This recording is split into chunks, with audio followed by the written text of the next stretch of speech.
Estamos gravando a primeira aula desta nova matéria. Que nova matéria? Evangelismo e Missões. Curso básico em Teologia, turma das quartas-feiras.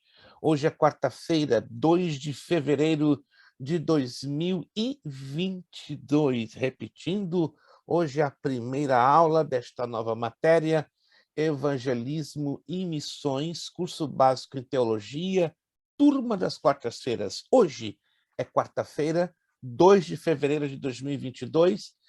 Queremos dar as bem-vindas à nossa irmã Núbia Soares, esteve ali no Brasil, para o desespero e angústia do seu esposo. Ele estava mais apagado que uma vela no escuro, mas hoje ele está aceso, com um sorriso que só Cristo no céu, mas o irmão Wellington na terra. Seja muito bem-vinda, irmã Núbia.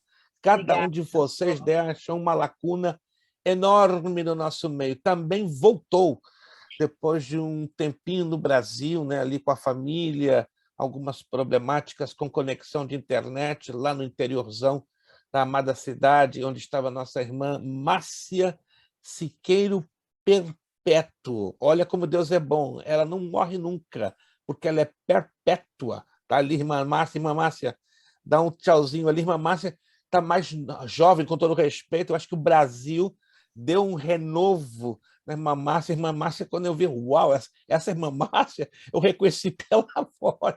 Mas o Brasil, às vezes, faz essas coisas interessantes, né? Renova, né, o look das pessoas. Alguém está me dizendo, pastor, vai para o Brasil, quem sabe se cresce cabelo no Brasil. Não. Essa aqui já esquece, não tem mais esperança. Só um implante. Já até me deram de presente para fazer um implante. Não, deixa quieto, essa aqui é a minha marca registrada, não mexe nisso aqui. Eu perco como mulher se eu fizer implante de cabelo, né? Eu quero ficar igualzinho, na mesma graça e unção do irmão João, entendeu? Então, eu e o irmão João estamos no mesmo patamar, então me deixa quieto, não mexe aqui em cima, não. Os demais... Gente, a gente tem que ter um pouquinho de humor, né? Porque, olha, o que nós estamos vivendo ultimamente está tão difícil, tão apertado.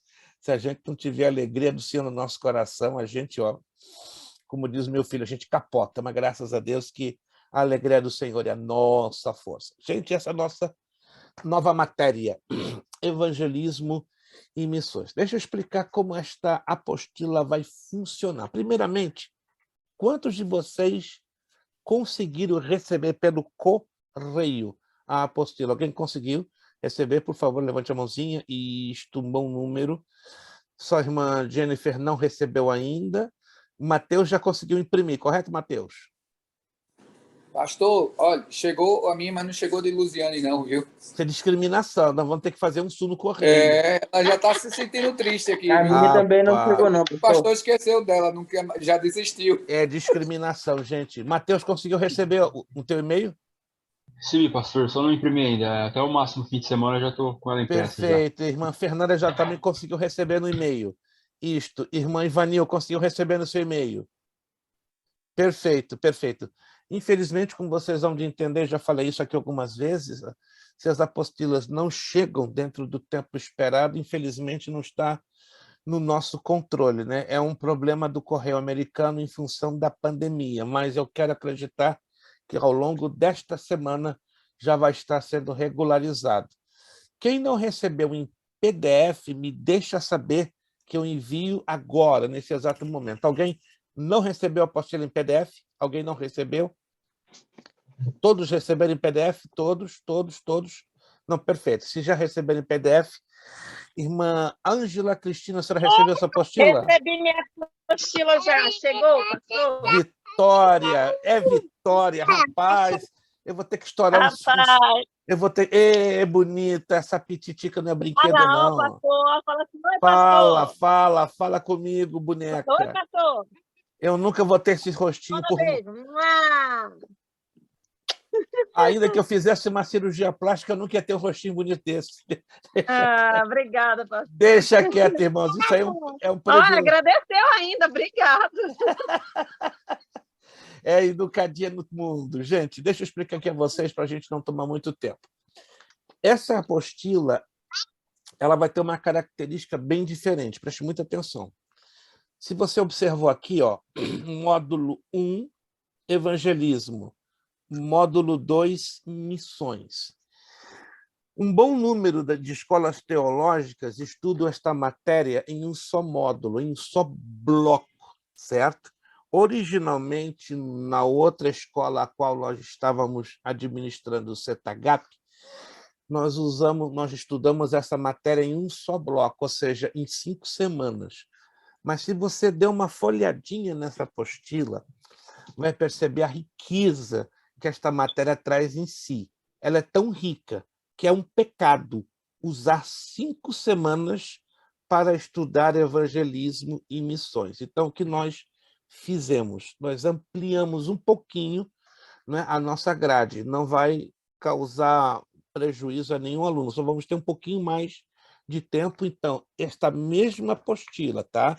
Ela vai ser dividida em 2 módulos, ou seja, 5 semanas estudando só sobre evangelismo e outras 5 semanas estudando sobre missões. Não vamos mudar, então, de material por 10 semanas.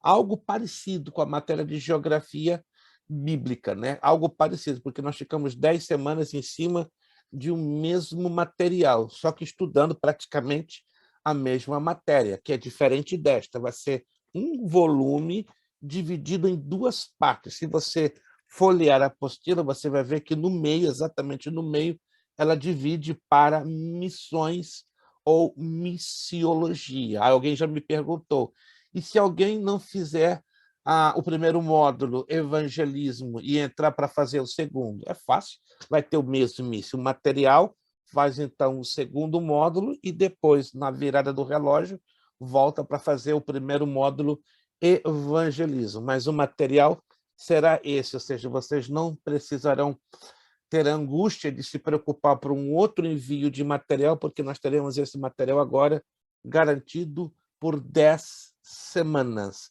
Quantos entenderam? Quantos entenderam? Que nós vamos ficar com esse material aqui por 10 semanas seguidas, embora dividindo em 2 módulos diferentes, 5 semanas para evangelismo e 5 semanas para missões. Uma novidade que eu quero fazer, nem sempre, mas eu vou fazer isso a cada 2 ou 3 matérias do curso básico. Esta vai ser uma das matérias que nós não teremos prova. Opa! E como é que alguém vai dizer, Vitória, não vai ter prova? Calma, mas como é que eu posso avaliar os alunos se não tiver algum tipo de avaliação? A gente tem aquela coisa na cabeça, que a única forma de avaliação é prova. Faz sentido? Sim, faz sentido. Só que não é a única forma de avaliação. Prova é uma de várias formas que temos para avaliar a produtividade do aluno ou dos alunos. Então, como é que vai funcionar nesta matéria de evangelismo e missões? Se você tem a sua apostila física, me acompanha. Se você não tem, só tem PDF, me acompanha também de igual forma. Vai lá no finalzinho, eu quero mostrar um negócio a vocês. Lá no finalzinho, no final de tudo, você vai chegar aqui, ó, nos blocos de exercícios. São 5 blocos, estão bem numerados. Ó, bloco 1, bloco 2, bloco 3, bloco 4, bloco 5. Confere aí, você tem 5 blocos numeradinhos. 1, 2, 3, 4 e 5. São 5 blocos numerados. O que nós vamos fazer com esses 5 blocos de exercícios? Como não haverá prova, preste bastante atenção, como não haverá prova para a matéria de evangelismo, esses 5 blocos de exercícios se tornam automaticamente o trabalho que o aluno deverá fazer. Qual vai ser o prazo de entrega deste trabalho? Bom, e como é que eu vou pesquisar? Primeiramente, a apostila vai ser a primeira fonte de pesquisa. A apostila, ela tem um bom conteúdo, então ela vai ser a primeira fonte de pesquisa. Eu vou enviar no transcurso ainda desta semana para a próxima semana, no grupo, 3 sites da internet de boa pesquisa na área de evangelismo. Bons sites, existem centenas, mas eu não vou pegar centenas, eu vou selecionar 3 e vou postar lá no grupo, aí você fica atento. Porque com esta apostila e com os sites que eu vou enviar a vocês, os links, vai dar sem nenhum problema condições para você fazer os exercícios que vão valer como nota. E quando é que você vai ter que entregar esses 5 blocos? A nossa matéria termina no dia 2 de março. Presta atenção. Anote aí, eu vou também colocar lá no grupo. No dia 2 de março, o módulo 1 de evangelismo termina. Quando chegar o último dia da nossa matéria, dia 2 de março, que teríamos a prova, nós vamos contar 14 dias à frente como a data de entrega deste questionário. Alguém já me perguntou numa outra turma, a turma de... E aí, pastor, que eu vou fazer? Estou fazendo isso na turma de terça, de quarta e de quinta, mas alguém me perguntou antes, pastor, e se nós quisermos já fazer o questionário dos 5 blocos e adiantar o serviço e mandar para o senhor? Fiquem à vontade. Isso fica muito a critério do aluno. Eu estou trabalhando dentro de uma linha lógica. Nós estamos ministrando a matéria, o aluno estará tomando tempo, né, de estudar, de avaliar, de pesquisar, de receber a informação em sala de aula, e aí, nada mais que lógico, nada mais de coerente, quando chegar no último dia da ministração da matéria, damos 2 semanas de prazo, ou seja, a entrega acontecerá no dia 16 de março. Em outras palavras, eu preciso receber esses 5 blocos, só as respostas. Tem outro detalhe, você não vai precisar copiar perguntas e respostas. Você vai trabalhar só com envio das respostas. Então, o aluno que quiser, já a partir de amanhã, começar a trabalhar em cima deste questionário, fique à vontade. Se conseguir terminar em 1 semana, 10 dias, 15 dias, fique à vontade. Pastor, terminei, esgotei em 1 semana, maravilha, manda para mim, de preferência ao meu e-mail, de preferência. Quem não puder mandar pelo meu e-mail, vai ter que mandar de maneira bem clara, bem nítida, por foto, ao meu privado do WhatsApp. Mas a data de entrega é 16 de março. Anotou aí? 16 de março. Passou dessa data, o aluno perderá a condição de ter nota e pode ser reprovado nesta matéria. Quantos entenderam, gente? Quantos entenderam? Pastor, Sim. o pastor só quer mesmo as respostas ou Unicamente, quer... unicamente as respostas. Mas a senhora, por exemplo, deixa eu dar um exemplo aqui, bloco 1. Tá? Aí a senhora faz o seu trabalho, bloco 1, 1 em algarismos romanos. Aí a senhora vai Sim. numerar 1, 2, 3. E vai assinalar qual a letra escolhida. Se é a letra A, B, C, D ou E. A mesma coisa na sequência, 2 em algarismos romanos. Assinale C para certo e E para errado. Aí temos 2. Número 1, se a senhora considerar certo, 1 C. Se considerar errado, 1 E. A mesma coisa com a número 2.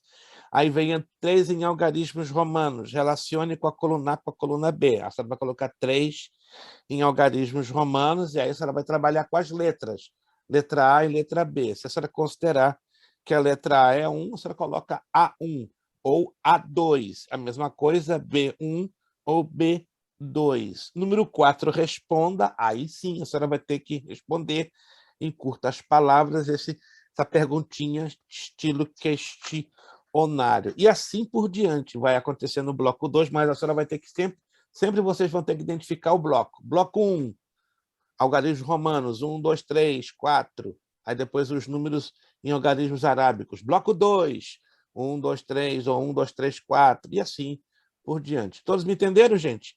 Eu só vou querer as respostas, mas desde o momento que você deixe bem identificado. Bloco 1, bloco 2, bloco 3, bloco 4, bloco 5. Tem que ficar bem identificado. Se algum aluno tiver dúvida, fala comigo no privado, eu vou mandar um exemplo. Eu vou postar um exemplário, tá, no grupo entre amanhã e depois da manhã, só para você visualizar como eu quero que você transfira as respostas para que não haja nenhum tipo de confusão. Estou tomando aqui um pouquinho de tempo, porque eu não vou voltar a repetir essa mesma abordagem, está sendo gravado, quem faltou hoje é só lançar a mão do vídeo que vai entender as instruções. Na matéria de missões, preste atenção, como é que vai funcionar? A mesma coisa? Não. Na matéria de missões, no dia que terminarmos a matéria de missões, a 5ª semana, nós vamos ter um jogral missionário.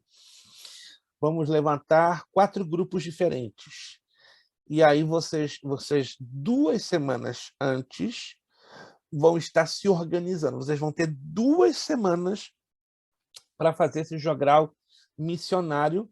Vão ser 4 grupos, e aí vocês vão ter que, entre vocês, trocarem ideias. Exemplo, cada grupo vai ter um líder. Exemplo, o grupo azul. O Lucas Souza poderia ser o líder do grupo azul. Aí o Lucas vai convidar 3, 4 pessoas. Vamos fazer grupos de 4 e de 5. Tá? Para fechar, nós temos um total de 18 alunos. Tá? Dá para fazer de 3 a 4 grupos tranquilamente, compostos de 4 a 5 pessoas ou de 3 a 4 pessoas. Aí o Lucas, exemplo, convida o irmão Wellington, a irmã Núbia e a irmã Jennifer. Digamos que são os membros do grupo azul. Sempre vai ser um grupo contra o outro grupo, o azul com o amarelo. Digamos que o grupo amarelo, a líder do grupo amarelo seja a nossa irmã Márcia. A irmã Márcia convida, esse aqui é um exemplo, tá? Porque depois vocês vão deliberar a quem vocês vão convidar. A irmã Márcia convida o Mateus, a irmã Ângela e a irmã Ivanil. Ok. Como vai funcionar? Como é um jogral missionário, serão religiões que estarão se confrontando. Digamos que o Lucas, líder do grupo azul, representará os islâmicos. E o grupo amarelo vai representar os crentes, os cristãos. Então vão ser islâmicos contra cristãos. O objetivo do jogral é o islâmico confrontando-se com o crente. O islâmico vai apresentar os parâmetros básicos ou os pontos básicos da sua crença. O que é o islamismo? Porque ele acha que o islamismo é a religião de Deus, é a religião autêntica, a religião perfeita. Para isso, então, vocês vão ter que estudar entre si as bases, os fundamentos básicos do islamismo. Porque, no caso, o outro elemento, o grupo contrário, vai ter um representante. Tá? Que, digamos, a irmã Márcia pode ser a própria irmã Márcia que seja a representante do grupo dos crentes, ela pode ser essa pessoa, ou ela pode designar, digamos, a irmã Márcia é a líder, mas ela pode designar o Mateus para ser esse crente. Então vai ser o Mateus contra o Lucas. O Lucas vai ser o islâmico, e o Lucas representando o grupo dos crentes. Então o Lucas vai, é porque o Alcorão é assim, é porque Maomé é assim, e vai dar aquela metralhada sobre o que é o islamismo. Mas o Mateus já está se preparando. Opa, agora eu vou apresentar na Bíblia e provar que o Lucas islâmico está errado, não está apresentando a verdade como condiz. Então, vai ser uma espécie de debate, tá? O argumento do islâmico contra o argumento do crente. Aí nós vamos chegar à conclusão. Vocês vão ter 10 minutos. E o final da história, quem vai evangelizar quem? Porque há casos que o islâmico ele tem mais argumento e pode derrubar o crente. Aí vai ficar feio. E eu vou avaliar a produtividade do grupo através da argumentação, comunicação e apresentação da argumentação. Nós teremos islâmicos, espíritas, católicos romanos e mormons. Pastor, isso é para... Se vocês nunca evangelizaram os islâmicos, a Morro espírita, pesado, hein? Mormon. Então, isso vai ser um jogral. Mas eu vou apresentar as regrinhas 2 semanas antes. 2 semanas antes. A mesma nota do grupo vai valer para todos. Digamos, se o grupo tirou 80, todo mundo vai ganhar 80. Tá? Mas olha a responsabilidade que vai cair nas mãos dos dois que vão se confrontar. Então, vocês vão ter tempo, tá? Para se comunicarem via vídeo, via WhatsApp, via telefone. Irmã, vamos nos reunir aqui, porque trabalho em grupo, não é uma só pessoa levar tudo nas costas. Tá bom? A minha sugestão é: se unam, procurem um ao outro, procurem uma hora na semana que vocês possam se comunicar. A coisa vai ficar bonita. Gente, o que vocês acham da ideia? Funcionou numa outra turma. Não vai ter prova, mas ó, Eu vocês vão... gostei, eu gostei. Eu só tô com Vocês... dó de quem pegar a heresia de Atlantic City. Só isso. Ai, né? Então, vocês vão ter 2 semanas para se preparar. Então, esse jogral vai acontecer no último dia, na última aula da prova de missões. Pedimos que não faltem. Se eventualmente um aluno faltar, alguém vai me perguntar como é que fica o aluno que falta. Aí ele vai ter que responder um questionário oral, baseado no trabalho. Um questionário de 5 perguntinhas. 5 perguntinhas, nada mais. Então, se eventualmente, por um problema de saúde, de trabalho, de família, o aluno, no dia do jogral, faltar, então a única maneira que eu vou ter para avaliar o aluno é um questionário oral, 5 perguntinhas e that's it. Estamos entendidos? Estamos entendidos? Tudo que eu estou falando aqui eu vou registrar numa postagem, para ficar bem específico, bem detalhadinho, para ninguém se confundir. Então, descansem, ronquem, babem, não vamos ter prova. Mas vamos trabalhar bastante. Vamos trabalhar bastante, né, com esse trabalho de pesquisa para evangelismo e o jogral de missões, que eu acredito que vai ser bem interessante. Nós vamos fazer isso a cada 2 matérias. Ou seja, na próxima matéria, depois dessa, vamos ter prova, aí depois mais uma, e depois aí passamos a fazer trabalho ou jogral. Abra sua apostila, por favor. Esse é o conteúdo da matéria de evangelismo. Muito rico. Você não percebeu ainda a riqueza que tem essa matéria. Introdução ao evangelismo, página 4. O mensageiro era euangelos, ou evangelos, essa é uma palavra grega, que queria dizer o mensageiro sagrado. Evangelizar é a missão suprema que Cristo confiou à igreja. Deixa eu refrescar um pouco a mente de vocês. Alguém de vocês se lembra o significado da palavra igreja? Eu já falei alguma coisa sobre o significado da palavra igreja algumas das vezes, ou aqui em outra turma, mas você se lembra o significado da palavra igreja? Vamos lá. Eclésia, tirados para fora. Eclesia, tirados para fora. Se você quiser anotar, a palavra é 2 Ks, L-E-S-I, acentuado agudo, A, eclesia, tirados ou chamados para fora. Então, primeira coisa que estamos entendendo à luz da Bíblia, igreja, ela é um organismo chamado por Cristo, chamado da onde? Do mundo para fora, para ganhar, para fazer a diferença. Não podemos confundir igreja como organização, porque existe a igreja como organismo e a igreja como organização. Como organização, ela é um templo de 4 paredes, tem CNPJ, tem pessoa jurídica, ela é uma organização diante das autoridades. Já o organismo, ela é parte do corpo de nosso Senhor Jesus Cristo. É algo vivo, né? Composto por pessoas, por seres humanos, à semelhança, né, da organização. Só que a organização ela é humana, física, materializada. Já o organismo, embora constituído por pessoas, é espiritual, tendo cabeça o Senhor Jesus Cristo. Segunda coisa que aprendemos sobre a palavra igreja é que a igreja ela foi chamada para fora.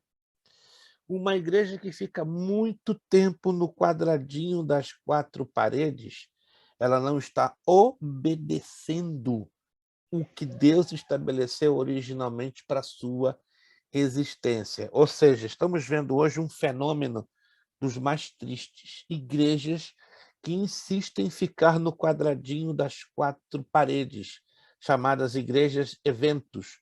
É aquela igreja que tem que ter evento todo fim de semana para se manter viva. Não é errado, escute, não é errado uma igreja ter eventos. Mas imagine, um mês tem uma média de 4 semanas. O que justifica uma igreja ter 4 semanas de eventos, a menos que seja um aniversário especial, um evento muito excepcional? Mas tem igrejas que passam janeiro, fevereiro, março, abril, maio, junho, julho, agosto, setembro, outubro, novembro, dezembro, só vive de eventos. Pastor, desculpe interromper, mas, no meu ponto de vista, a única justificação para um mês de evento é um seminário teológico. Sim, senhor. Um seminário teológico, uma campanha que promova avivamento, despertamento, batismo com o Espírito Santo. No Brasil, eu participava na minha igreja, Assembleia de Deus de São Cristóvão, estou falando nos anos 70 e 80, a igreja gastava 4 semanas buscando o batismo com o Espírito Santo.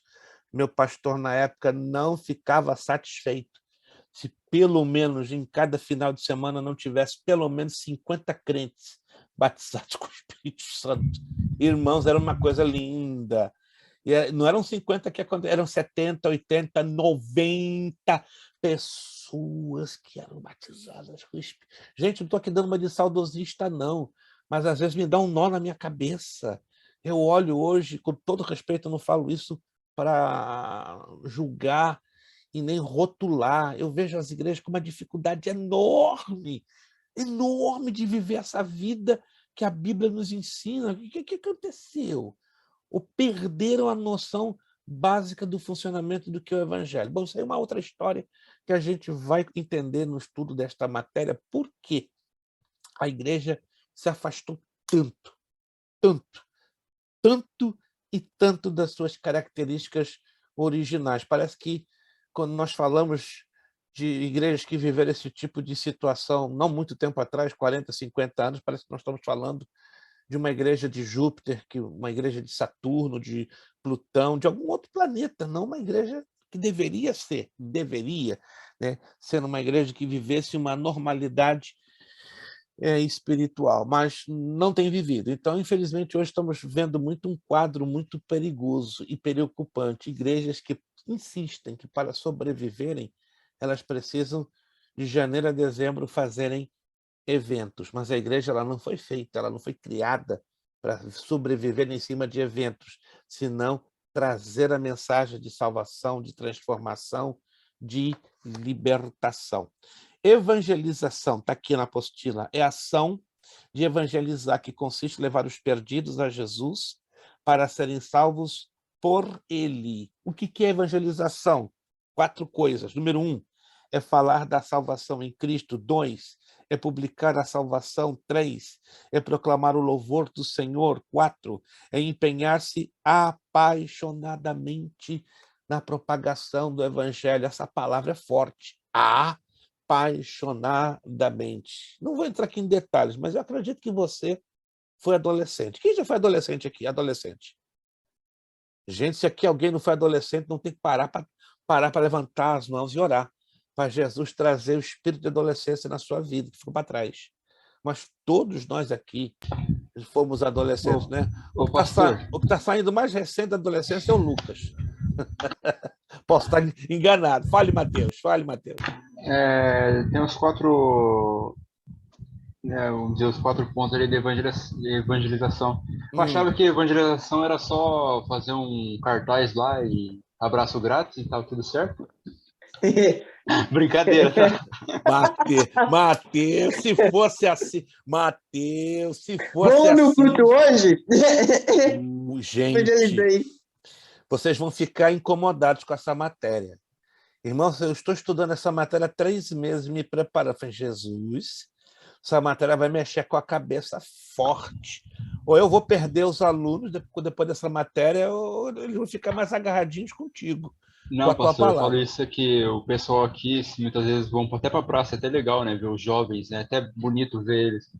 Só que assim, você se depara muito com apenas isso, é só eu te dar abraço, o cartaz com um abraço grátis e não vê ninguém assim fazendo igual o John Wesley fazia, pregando na A, voz mesmo ali a salvação, a, as con- boas novas do a evangelho. confrontação. Evangelizar, irmão, se você quer um sinônimo e até anotar, evangelizar quer dizer confrontar. Já. Você vai anunciar a boa nova, primeiro tem que saber da má. Não Ex existe boa nova, não existe boa notícia sem saber da má notícia. Antes de exa você falar que ele tem salvação para o céu, ele tem que saber que está indo para o inferno. Muito bom, muito bem abordado, Lucas. Vou pegar o ganchinho do Lucas. Eu ia falar isso mais à frente, mas eu já vou adiantar um pouco. Quantos de vocês sabiam que Jesus ocupou mais tempo falando do inferno do que do céu? Alguém de vocês sabiam? Agora você vai anotar aí uma estatística que assusta. Jesus se ocupou em 96 vezes em falar do inferno. Isso quando estudamos os 4 evangelhos. 96 vezes. Somente 17 vezes ele falou do céu. Espera aí, tem alguma coisa errada, pastor? Não, preste atenção. Se Jesus tomou tempo para falar 96 vezes do inferno, em Mateus, Marcos, Lucas e João, mas se ocupou apenas com 17 vezes, vamos entender o que Jesus quis nos ensinar. Evitar que caíssemos no inferno. Jesus então decidiu, vou bater na tecla. Pá, pá, pá, pá. 96 alertas para nós não cairmos no inferno. E foi o suficiente ele trabalhar só com 17 alertas sobre o céu. Estão me entendendo, gente? Quantos estão me entendendo? Então não havia necessidade de Jesus falar tanto do céu, uma vez que ele está nos alertando 96 vezes do inferno. Aí que vem o problema, como o Lucas falou. Quando nós falamos do evangelho, nós confrontamos, apresentamos o inferno. O Senhor Deus não nos quer no inferno. O inferno foi para o diabo, a besta, o falso profeta e os anjos caídos. O inferno não pode, não é o destino meu, nosso, da raça humana.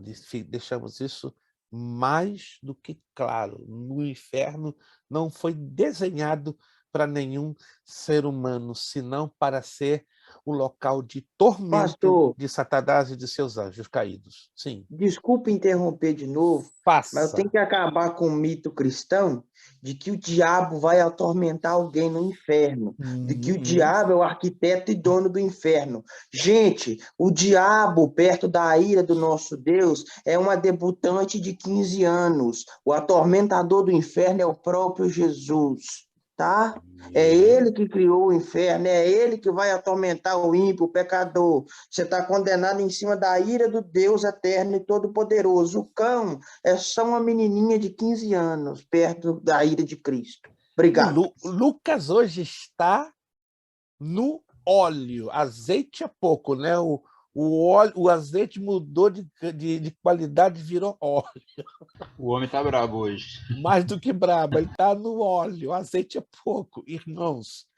Isso é lindo. Jesus, nosso Deus, criou um inferno para revelar a justiça de Deus sobre Satanás e os seus anjos. E o atormentador, isso íamos falar lá no finalzinho, mas já vamos estar dando alguns adiantamentos no assunto. Tá? Quem vai atormentar é o nosso Deus. Os testemunhas de Jeová ensinam que o diabo vai ser aniquilado.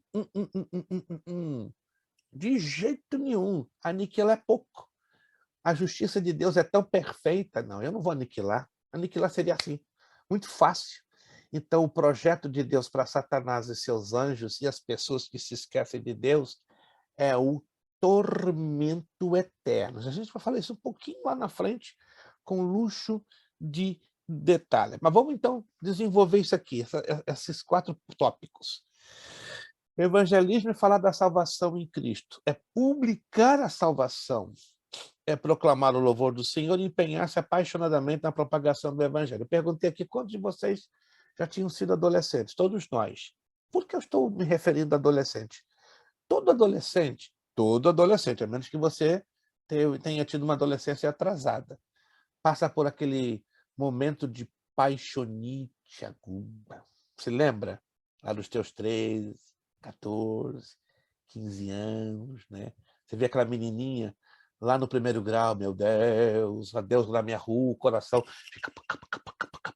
Ou então você, irmãzinha, né, idealizou aquele rapaz bonito, musculoso, rostinho tipo amora, pêssego, qualquer coisa assim. Porque a mulher idealiza, né, o seu herói e o homem idealiza a deusa da sua rua.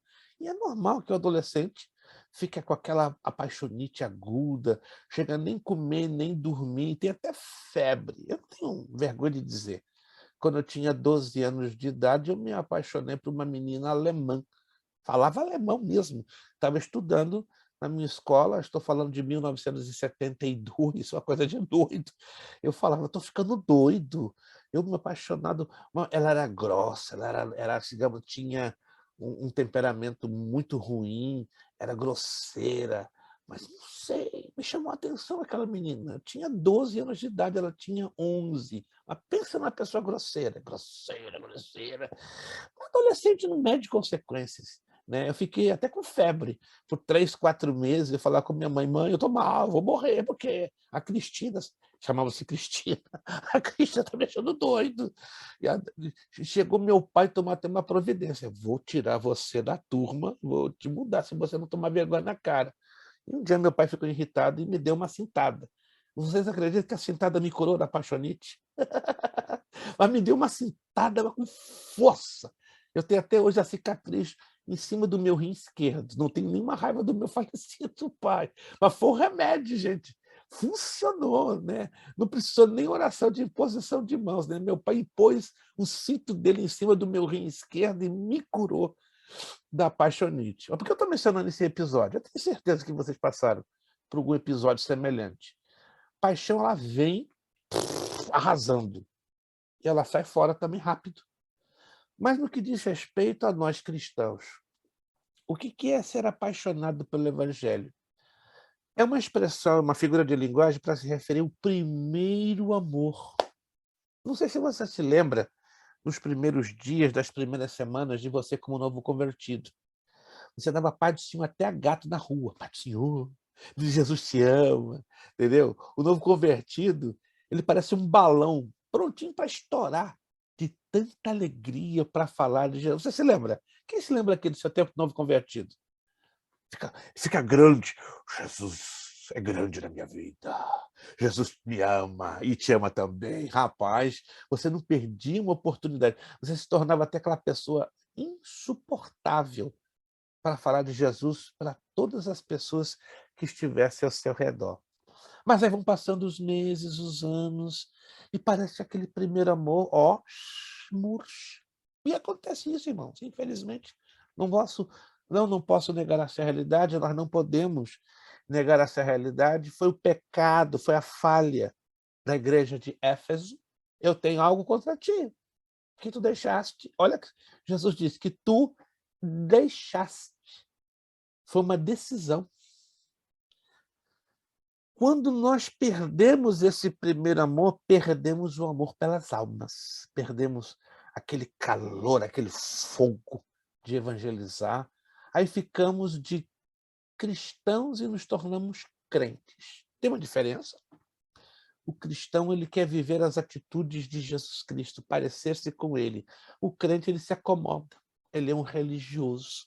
Ele está contente com a superficialidade. O cristão, não. Ele está incomodado, ele quer profundidade, ele quer consistência, ele quer experimentar a vida, e vida com abundância, e mais do que isso, O cristão não é egoísta, ele quer transferir essa vida para outro.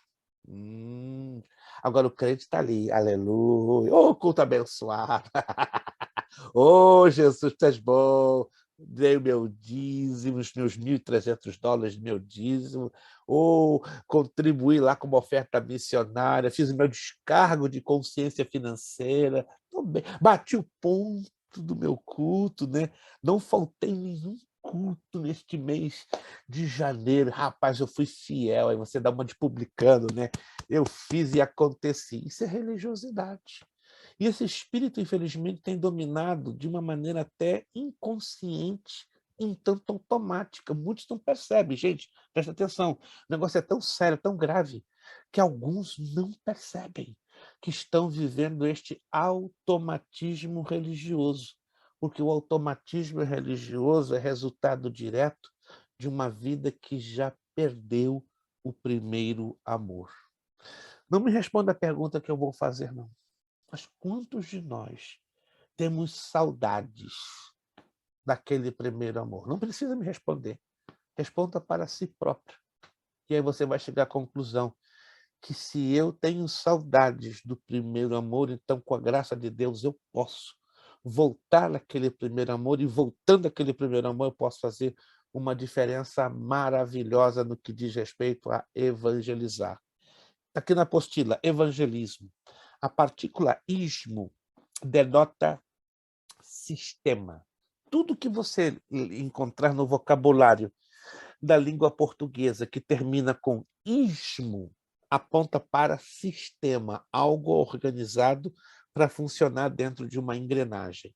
Se queremos pregar o evangelho, temos que nos preparar. E agora pegou.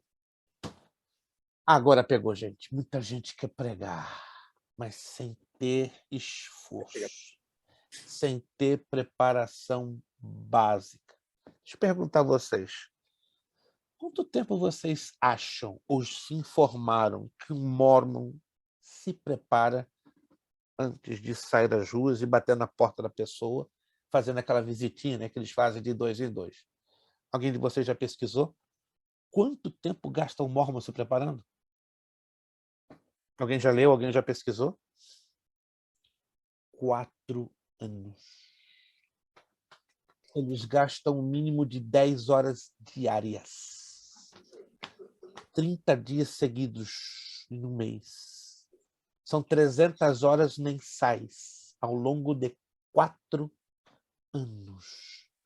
Pastor, se eu não estou enganado, toda família que se converte, o filho mais velho é levado ao campo missionário e aquela família banca a estadia dele lá no campo missionário durante um ano. Olha que loucura! Olha o nível de preparação dos mórmons. A família tem por costume bancar o filho mais velho. Eu estava vendo um podcast falando sobre a cultura deles. Tem essa de levar e bancar durante um ano. Os testemunhos de Jeová se preparam em torno de 2 anos e meio a 3 anos. Os islâmicos se preparam 8 a 9 anos. E nós evangélicos, quanto tempo você acha que nós gastamos para nos preparar para evangelizar? O tempo de pegar a Bíblia em casa. Mas qual será esse tempo? 15 minutos, depois que você sai da escola dominical, vai em casa, pega a Bíblia, folheto e some, assim, ó, e fala, vai lá na igreja hoje, que o culto vai estar uma benção. É isso que nós fazemos. Deixa eu perguntar a vocês, com toda sinceridade, não se sinta constrangido em me responder essa pergunta. Alguns de vocês já pegaram uma R15? Conhece uma R15? É uma arma de alto poder destrutivo. Ela lança, se não estou enganado, 78 tiros por minuto. 78 tiros, 78 projetis. Pá, pá, pá, pá, pá. Alguém já pegou uma R15 nas mãos? Eu já tive a oportunidade de ter uma R15 quando eu estive na Irlanda do Norte. Colocaram na minha mão uma R15 e falei, pastor, é toda sua. Eu comecei a rir. Como é que é? É carregada. Carregada. Isso que me deixou aterrorizado. É all yours. Como é que é? O que eu vou fazer? Pastor, pode tirar à vontade. Estava num campão bonito, no norte da Irlanda do Norte. Eu falei, não, E ele era do exército da Irlanda do Norte, né? Na época que a Irlanda do Norte estava tendo aquela batalha, né, com o Reino Unido, né, a guerra da Irlanda do Norte com a Irlanda. E eu falei, eu não sei mexer nessa arma. E era um pastor presbiteriano. Ele tirou a arma da minha mão, ele simplesmente disse, assim são muitos cristãos que não têm nenhuma gota de entendimento em como usar a palavra de Deus para ganhar almas. Então aquele pastor me deu uma grande, grande lição. Tive uma R15 na minha mão. Eu nem sabia por onde começar. A única coisa que eu consegui identificar ali é o gatilho e a trava do gatilho. Mas eu fiquei tão nervoso. Ela estava toda... É uma arma pesada, deve pesar em torno de uns 2 a 3 quilos. Então você tem que ter muita manobra para pegar no gancho dela, porque ela tem um gancho assim, ela tem esse formato, né? E pegar na parte de trás. E você tem que ter um bom equilíbrio. Mas eu não me atrevi nem colocar o dedinho no gatilho, nem mexer na trava. Da mesma maneira que colocaram na minha mão, eu devolvi. E assim acontece hoje, que muitos não estão preparados para usar isso aqui. Ó. Eu conheço pessoas que têm coleções desta arma em casa, mas não sabem nem fazer isso aqui. Ó. E nem isto aqui, que é a leitura básica. Como é que nós vamos esperar, irmãos, de uma geração raquítica, de uma geração fracassada que não sabe usar a espada do Espírito? Vamos abrir esse texto?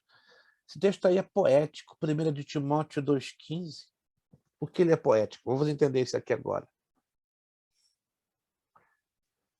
Primeira carta de Timóteo 2,15.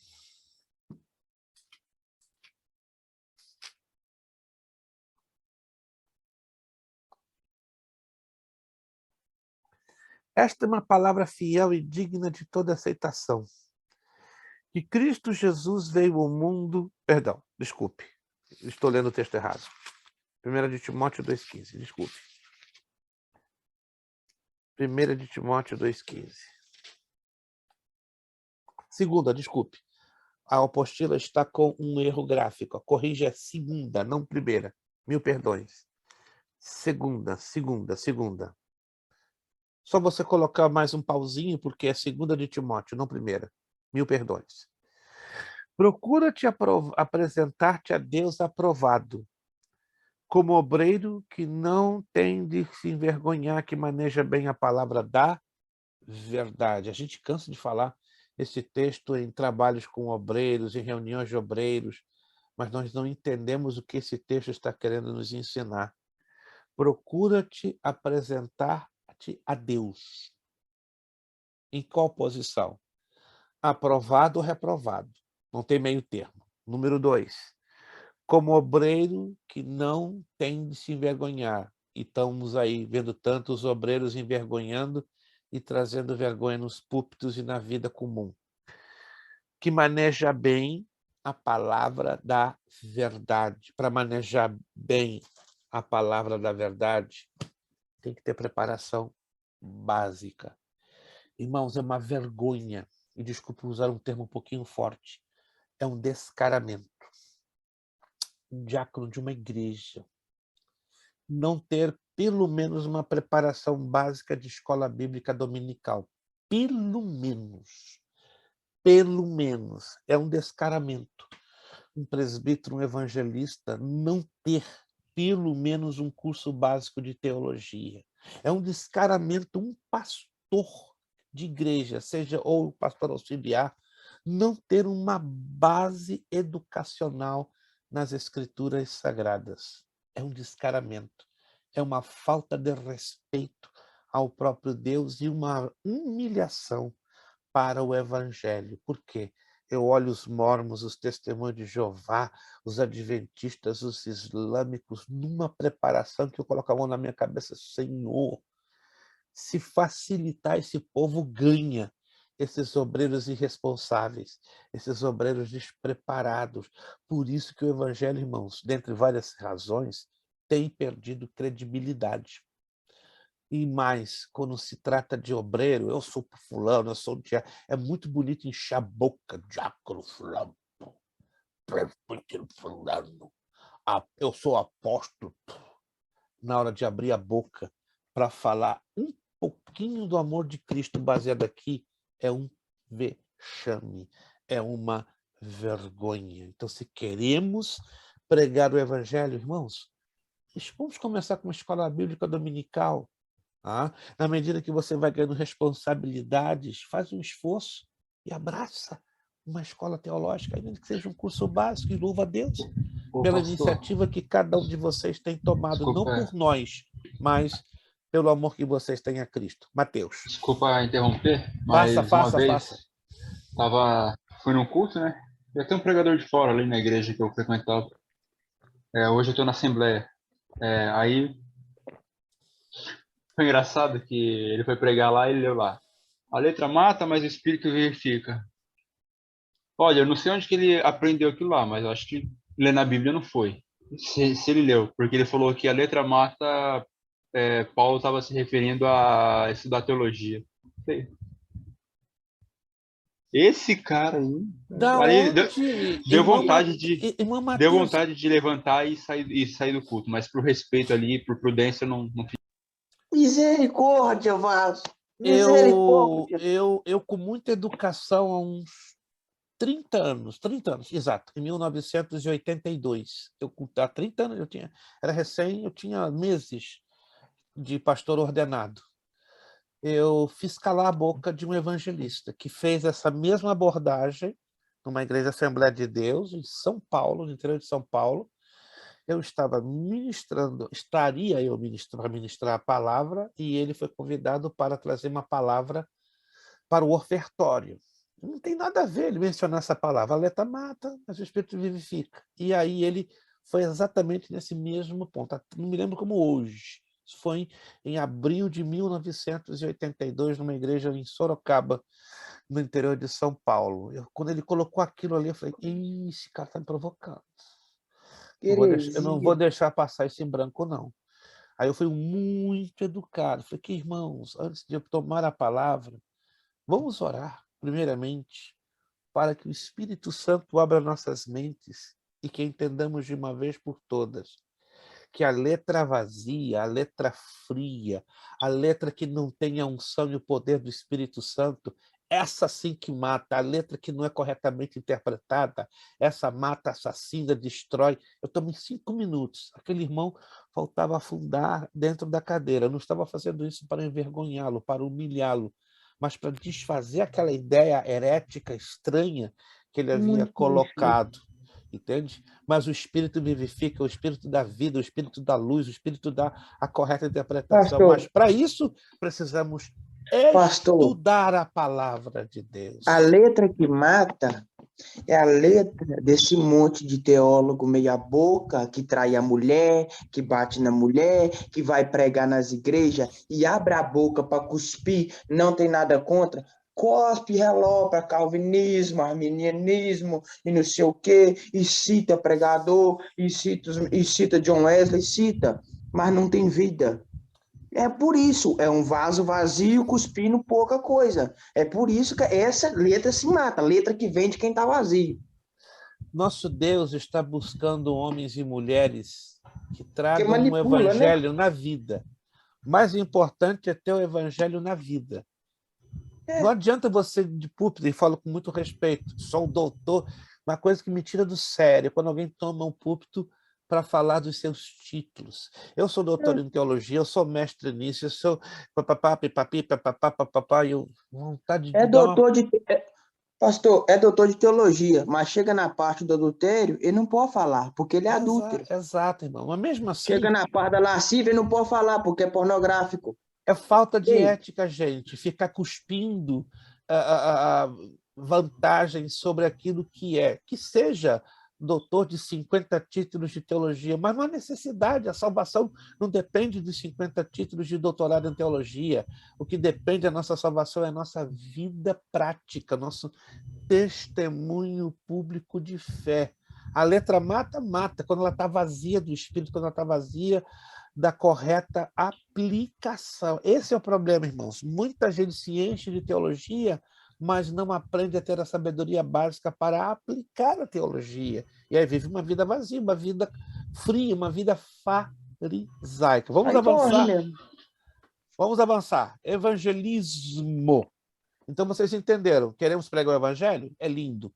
Mas vamos nos preparar. Melhor ficar de boca calada, ficar quietinho e não fazer bobagem, falar bobagem, se não está devidamente preparado. Evangelismo. O que é evangelismo? Envolve princípios bíblicos, métodos bíblicos, estratégias e técnicas empregadas na ação de evangelizar. Então, evangelismo não é uma coisinha assim, ó. É uma coisa bem elaborada. Simples, porém elaborada. Evangelizar e apresentar a Cristo no poder do seu Espírito Santo para que os homens possam colocar-se debaixo de sua autoridade e confiar em Deus através dele, aceitá-lo como Salvador e servi-lo como Rei no seio de sua santa igreja. Agora vai pegar. Evangelismo é a arte de fazer discípulos. Preste atenção, irmãos. A lei de Moisés trazia quantos mandamentos? Pode se lembrar? Tem mais ou menos uma ideia? Quantos mandamentos que trazia a lei de Moisés? 613. 613. E os 10? Perfeito. Quantas ordenanças a lei de Moisés trazia? Alguém tem mais ou menos uma ideia? Ordenanças. 2.896. Quantos estatutos? 1.527. Quantos preceitos? 813. 800, coincidindo com 613 mandamentos, 813 estatutos. Aonde eu quero chegar com isso? Esse era o pacote da lei. Agora pergunto a vocês. Todos conseguiram cumprir os 613 mandamentos? Os 2.896 ordenanças, 1.527 preceitos, 813 estatutos, conseguiram cumprir? Nem os 10. Nem os 10. Presta atenção. Quem não cobiçou? O pacote da lei era pesado. Lá Deus, então, no Sinai decidiu, vou aliviar a situação. Reduziu para 10. Aí vem Jesus, por misericórdia, vou aliviar a situação do povo. Ó, 613, 10, 2. E ainda com 2 o negócio ficou difícil. E Jesus, para aliviar melhor. Amarás o Senhor, amarás o teu próximo como a ti mesmo. E eu garanto a vocês, até para se cumprir este único mandamento, ainda é complicado. Aonde eu quero chegar com tudo isso? Jesus só deixou, anote aí, olha que coisa impressionante. Jesus deixou 2 mandamentos, 2 ordenanças e um preceito. Vamos lá? Quais são os 2 mandamentos que Jesus deixou? Amarás o teu Deus Acima de todas as coisas, com todo o de todo o teu coração e de todas as tuas forças. Esse é o primeiro mandamento. O próximo como a ti mesmo. E amarás E ao nisso próximo. se resume toda a lei. Isto. As 2 ordenanças que Jesus deixou, a ceia do Senhor e o batismo em águas. E qual foi o único preceito que ele deixou? Fazer discípulos. Aí temos um gravíssimo problema. Nem os 2 mandamentos, nem as 2 ordenanças, na maioria das vezes, e pior, o único preceito que ele deixou, que é fazer discípulo, é negligenciado. E depois fazer discípulos, ensinando tudo que eu vos tenho ordenado ou deixado. O problema hoje chama-se discipulado, porque temos cristãos raquíticos, crentes inúteis, no sentido mais baixo da palavra. Nunca foram discipulados. Desculpem, eu não estou aqui para fazer comparações, não é a minha intenção, e nem sou saudosista, ainda que você diga, puxa vida, pastor Luiz Prestes é saudosista demais. 50, 40, 30 anos atrás, quando eu vi um novo convertido, era automático. Igreja Batista, Igreja Assembleia de Deus, Congregação Cristã no Brasil, Igreja Congregacional, Igreja Metodista, entrava num processo chamado discipulado. Não era cursinho para batista, não. Estou falando discipulado. Entrou na igreja, semana seguinte o pastor, uma equipe de 2, 3, 4, bum, cai na sua casa. e ficava de 1 a 2 vezes por semana gastando de 2 a 3 horas cada uma das visitas para ensinar a Bíblia na sua casa. Pastor, eu nunca vivi essa experiência. Não é comigo a questão. Eu e tantos milhares no Brasil vivemos essa experiência. Eu vivi essa experiência com minha mãe. Eu me converti em 31 de agosto de 1969. No dia 4 de setembro, estava na minha casa, 4 pessoas com o meu pastor. E aí começou. Todas as quartas e sextas éramos discipulados de 7 às 10 da noite. 2 vezes por semana. Por 4 anos. 4 anos. Depois do discipulado, a gente já estava com uma base na palavra, no evangelho, no conhecimento mínimo das escrituras. Aí o nosso pastor Túlio Barros Ferreira, de saudosa memória, disse: agora vocês estão aptos para dar o próximo passo, o batismo em águas. E eu, com 16 anos, em 23 de junho de 1974, decidi descer as águas batismais. Aonde eu quero chegar com isso? Não se sinta envergonhado por estar lhe dizendo: pastor, eu não passei por esse processo, e agora? Os tempos mudam, e demais. Hoje não é conveniente. Desculpe a franqueza, irmãos. Desculpe, não estou falando nada contra nenhum pastor, por melhor que seja, por mais dedicado que seja. Eu não sei qual a razão. Eu não sei, irmãos, eu não sei.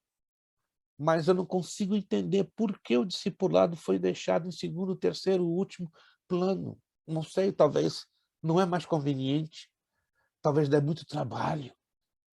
Olha lá, olha a revista no Mateus, discipulado.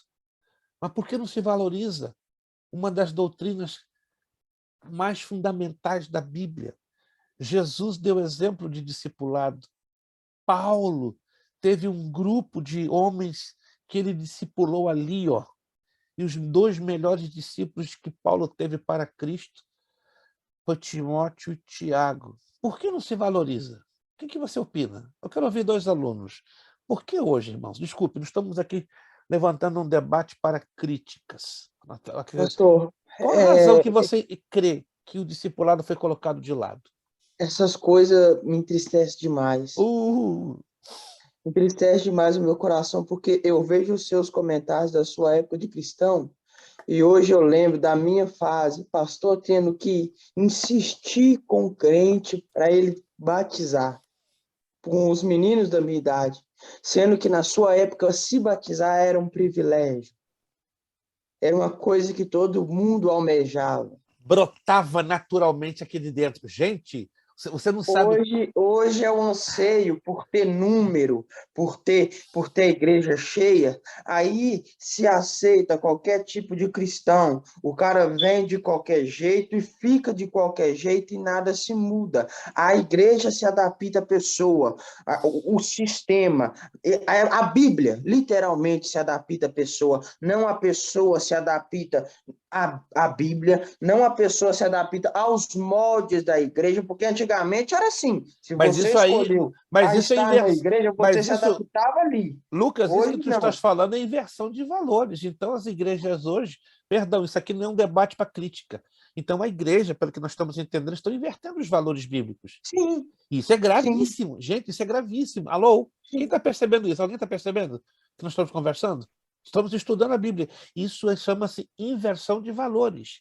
Inversão de valores, na luz da Bíblia, chama-se abominação. Ei, gente, que é isso, pastor? É abominação.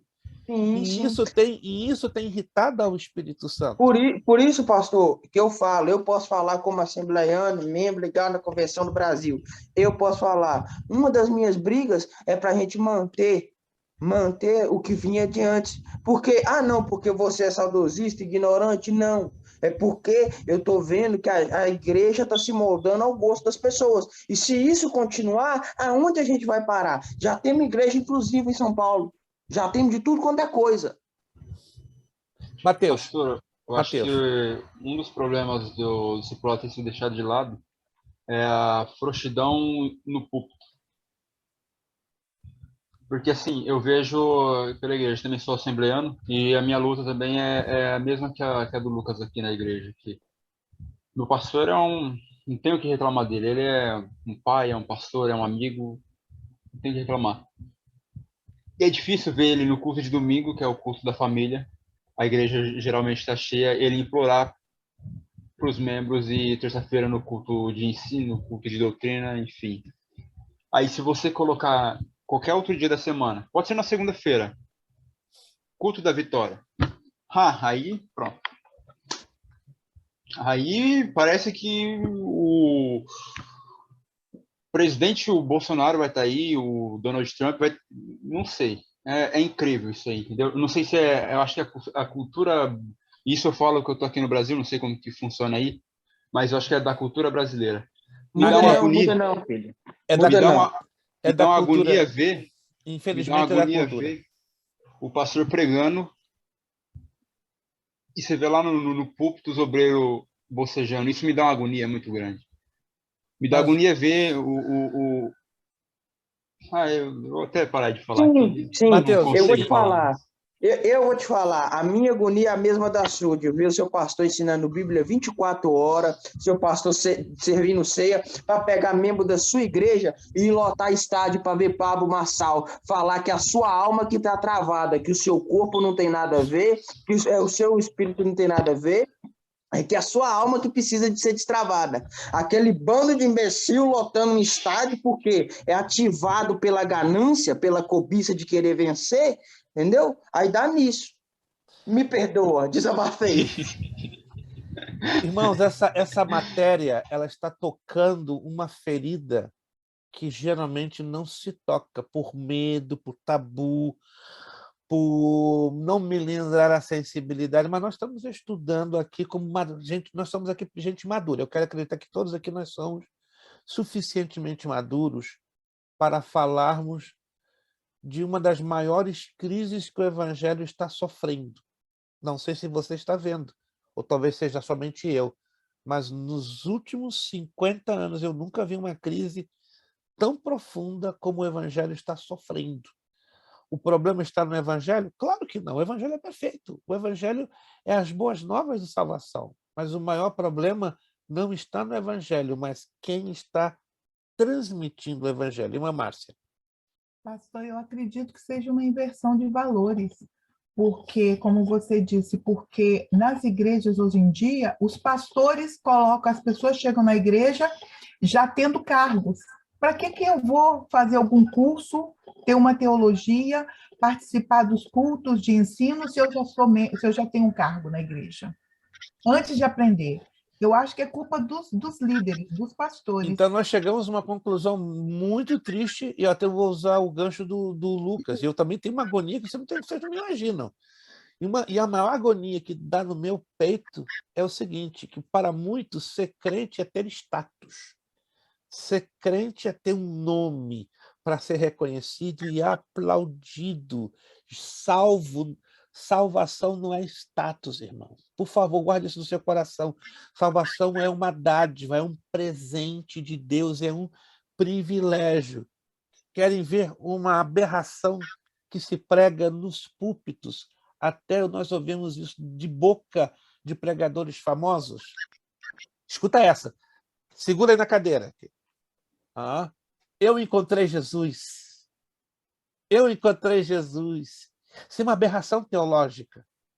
Nenhum de nós tínhamos capacidade humana, muito menos espiritual, de nos encontrarmos com Jesus. Ele que nos encontrou. Ele que nos chamou. Ele que nos escolheu. Ele que nos abriu a porta da graça e da misericórdia. Gente, parem para pensar. Nenhum de nós encontramos a Jesus. Se você já deu um testemunho, eu encontrei Jesus em 1983. Pim, tocou a campainha. Errado. Biblicamente, nenhum de nós tínhamos condições de encontrar Jesus. Pastor, E agora eu vou falar com muito... vai para cristã. Ele me abriu a porta e me reconciliou. Foi ele. Me permitam, com toda a humildade e toda a modéstia, de todos que estamos aqui, o único que não deveria estar no evangelho seria eu. Que isso, pastor? O senhor era feiticeiro? O senhor era macumbeiro? O senhor era budista? Não. Eu estava enterrado no judaísmo. Consegue entender o que eu estou falando? Eu estava enterrado no judaísmo. Sou de uma família de tradição judaica de mais de 10 séculos. Toda a minha família de rabinos, com exceção de meu pai e meu avô. Do meu bisavô para trás, eu descobri alguns anos atrás, são todos 10 gerações de rabinos. Por lógica, eu seria o próximo na lista, com exceção de meu pai e com exceção de meu avô.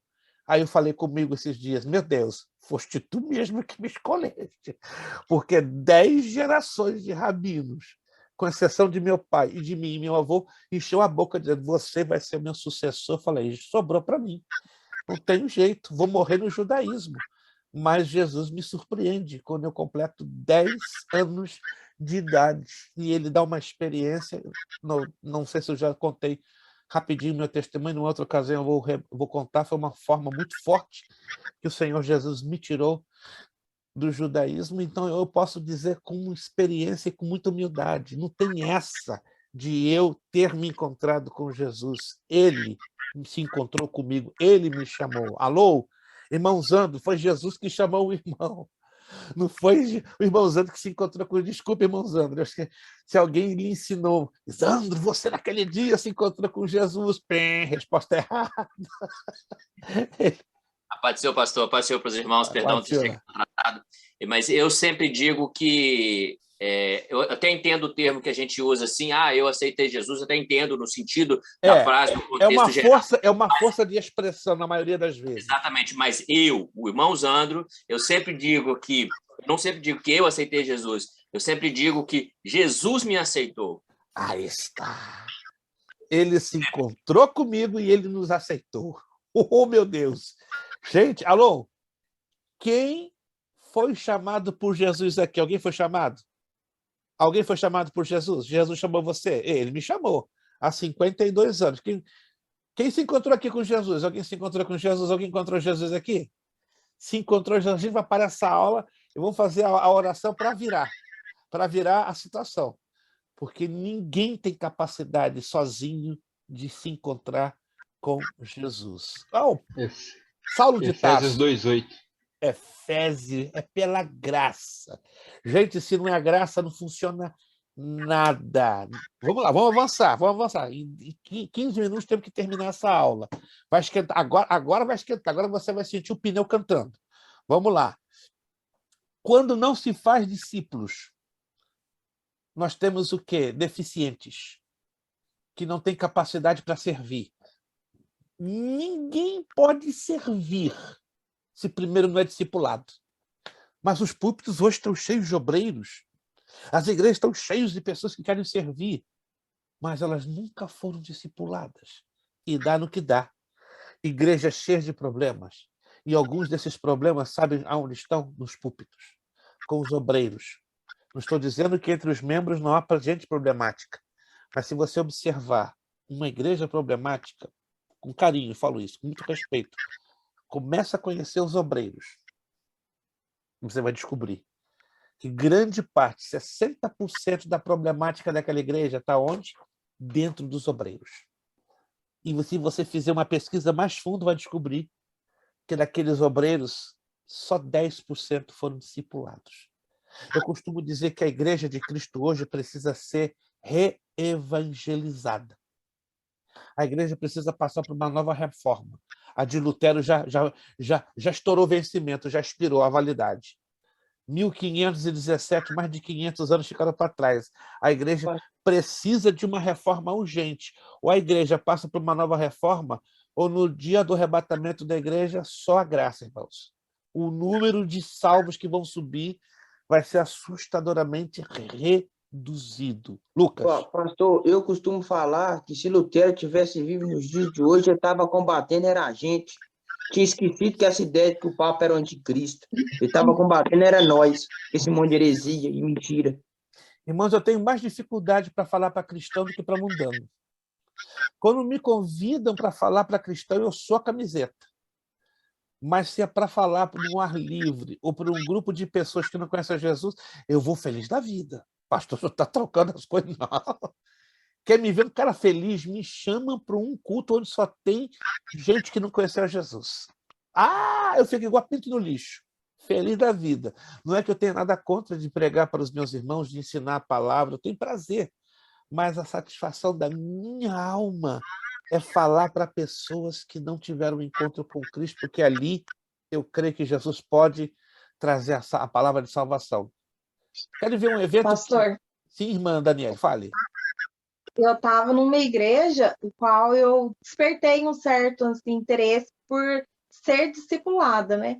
E comecei a fazer perguntas, comecei a questionar, e logo assim quiseram calar minha boca, principalmente assim da liderança da igreja, né? Que todos Uau! ali que começou a ter esse interesse, eles foram automaticamente dando um jeito de tirar a pessoa mesmo da onde que Uau! estava, né?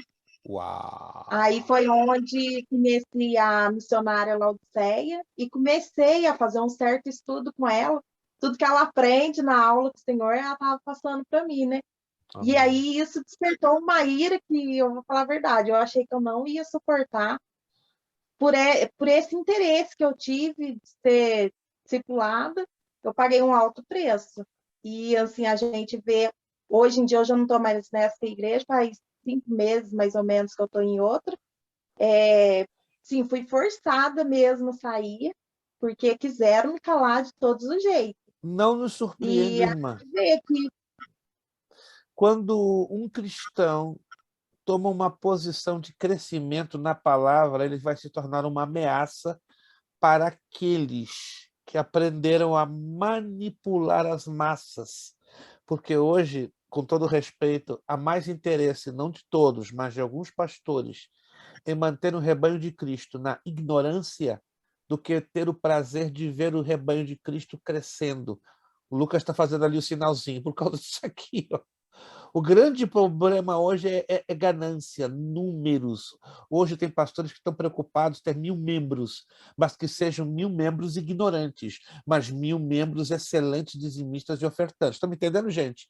Não é interessante hoje para alguns pastores terem 1.000 membros estudantes da palavra de Deus, 1.000 membros conscientes da palavra que salva, liberta e transforma. Por quê? Porque esses 1.000 membros, para este pastor, é uma tremenda de uma ameaça. Não tem como ser manipulado, né? Não tem como manipular 1.000 pessoas libertas pelo poder da palavra. E conhecereis a verdade vos libertará. Então, muitos pastores, ou alguns desses pastores, infelizmente, acham interessante manter o quê? Eles na ignorância. Como a irmã Daniela falou, eu também trabalhei em igrejas, que quando os pastores perceberam que o nosso humilde chamado é a palavra, eles nos descartavam, nos afastavam. Eu fui convidado a me retirar de 2 igrejas. Um pastor me disse assim, como eu estou falando para vocês, você é uma ameaça para o evangelho. Por quê? Porque o irmão abre a mente das pessoas, o irmão ajuda as pessoas a se libertarem do jugo que nós temos imposto. O quê? Assim falando com a maior naturalidade. Pastor de uma igreja de 1.800 pessoas no Rio de Janeiro. Então, o senhor trate, por favor, de tomar o caminho da porta, porque o senhor é uma ameaça para o nosso ministério. Gente, estou falando de uma realidade que dói. E eu já Isso é igreja ou uma seita? Isso é uma igreja ou uma seita? Mateus está recebendo a unção luquina. E vocês estão chegando. Nós estamos chegando, então, a uma conclusão muito dura. Algumas igrejas estão tomando aspecto de seitas. Vamos avançar. Tem que terminar em 5 minutos. Então, o discipulado é uma das maiores negligências que algumas igrejas estão, hoje, infelizmente, tomando. Porque não estão entendendo o que é o evangelismo. Aqui diz, evangelismo é um sistema baseado em princípios, métodos, técnicas e estratégias tirados do Novo Testamento, pelos quais se comunica o Evangelho de Cristo a todo pecador, sob a liderança do poder do Espírito Santo, visando persuadi-lo a aceitar a Cristo como seu Salvador pessoal, de acordo com o comissionamento de Jesus, dado a todos os seus discípulos, levando ao final os que crerem a se integrarem à igreja pelo batismo, preparando-os para a volta de Cristo. Definir evangelismo, olha só a definição bem prática e direta. Segundo William Hall, um grande evangelista inglês do século XVIII, ele ensinou: é o soluço de Deus, É o brado angustiado de Jesus que chora sobre uma cidade condenada. É o brado de Paulo: eu desejaria ser anátema, separado de Cristo, por amor de meus irmãos, meus patriotas segundo a carne. É a súplica de Moisés: o povo cometeu grande pecado, agora, pois, perdoe-lhe o pecado, ou se não, risca-me, peço-te, do livro que escreveste.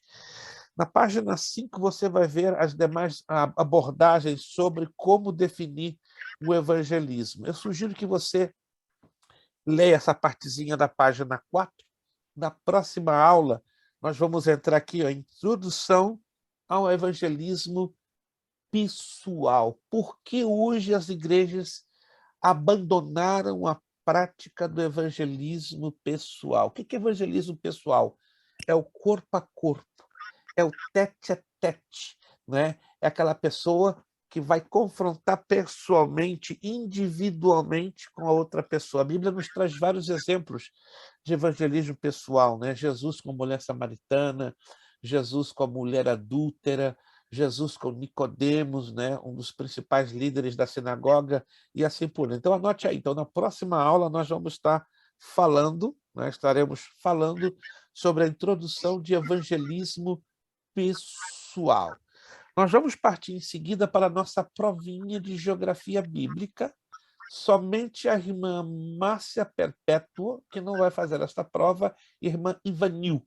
Tá? Irmã Ivanil e irmã Márcia estão em uma situação... E irmã Luziane. Obrigado, irmã Luziane, né? A mãozinha da irmã Luziane está ali abanando. Tá certo, obrigado. Então, 3 irmãos aqui não estarão fazendo porque estão em situação especial, já conversamos em off. Tá? Então, somente esses 3 não estarão fazendo prova, estarão se dedicando a uma outra atividade, que mais adiante estaremos confirmando. Então, depois desta oração que nós faremos agora para encerramento, vamos tomar só 5 minutinhos, somente 5 minutinhos para você ir ao banheiro, tomar uma água, esticar um pouquinho as pernas, aí voltamos, né, com a prova. Ela vai ser colocada na tela, tá? Fique tranquilo. Só prepara aí papel, caneta preta ou azul, e já vamos partir, então, em seguida dos 5 minutos finais com a nossa provinha, tá? Então, nós vamos fazer uma oração agora de encerramento, de agradecimento. Gente, essa primeira aula de evangelismo e missões, valeu alguma coisa? Valeu alguma coisa? Deu para mexer um pouquinho com a gente? Se mexeu com a gente, a glória seja dada ao Senhor, nosso Deus. Então, anote aí, no dia 9, nós vamos, então, estar estudando esta parte sobre evangelismo pessoal, a importância do evangelismo pessoal e quais são os alvos do evangelismo pessoal, as vantagens do evangelismo pessoal, e vamos destrinchar essa parte que vai realmente nos incomodar satisfatoriamente. Vamos pedir ao nosso irmão Lucas, ele vai estar despedindo esta aula, aí depois desta oração e da menção do nosso lema, nossa irmã Luziane, irmã Márcia, irmã Ivani, fiquem à vontade para saírem, né, da conexão, e os demais só ficam aguardando os 5 minutinhos que já voltaremos, então, com a nossa provinha. Irmão Lucas, então, nos apresentando a Deus, agradecendo por esta aula em oração. Senhor Jesus, pedimos, meu Pai, que nos guarde, meu Pai, durante essa noite, que possa nos conceder o sono que tu dá aos justos, meu Pai. Louvamos o teu nome por mais uma aula. Louvamos ao teu nome, meu Pai, porque o Senhor tem aberto os nossos olhos. Pedimos ao Senhor, meu Pai, que o Senhor nos dá força, para que possamos mudar o quadro, meu Pai, que enxergamos durante essa aula, meu Pai. Pedimos ao Senhor que venha nos capacitar, que venha nos encher do teu poder e da tua graça, para que, meu Pai, possamos mudar a realidade, meu Pai, da tua igreja, para que possamos, meu Pai, ser trabalhadores, para que possamos ser soldados, meu Pai, municiados da tua palavra, Aleluia. preparados e aptos a combater o bom combate, meu Pai, a combater aqueles que vêm pregando contra a cruz e contra o teu evangelho, meu Pai. Que o Senhor venha nos dar força para que venhamos, meu Pai, levantar o estandarte da bandeira de Cristo Jesus e pregoarmos, meu Pai, que só há um Deus, só há um caminho através da palavra do Senhor. Pedimos ao Senhor, meu Pai, que nos dê essa força, que nos conceda essa graça, no nome do teu Filho Jesus. Amém. Amém, amém. Nosso lema, seriedade. Seriedade. Compromisso. Compromisso. Disciplina. Disciplina. Seriedade. Seriedade. Compromisso. Disciplina. Disciplina. Seriedade. Compromisso. Disciplina. É necessário que ele cresça. É necessário que ele cresça. E que eu diminua. É necessário que ele cresça. E que eu diminua. É necessário que ele cresça. E que eu diminua. E a Deus damos o quê? A honra, a glória e o poder. Deus os abençoe, irmã Ivani, irmã Márcia, irmã Luziane, fiquem liberadas para se retirar, e os demais 5 minutinhos, se você quiser apagar o vídeo por 5 minutinhos, mas nós voltamos em 5 minutos. Irmã Márcia. Só uma pergunta. Qual o melhor livro para discipulado? Um deles o Mateus já nos mostrou. Se depois o Mateus pode ficar na liberdade de fotografar e postar no grupo, fique bem à vontade. E temos 2 outros que também nós vamos postar, mas um deles é esse que o Mateus aqui nos apresentou. Gente, 5 minutos, 5 minutinhos para um descanso e já voltamos com a nossa prova, tá? Não desligue, fique ligado.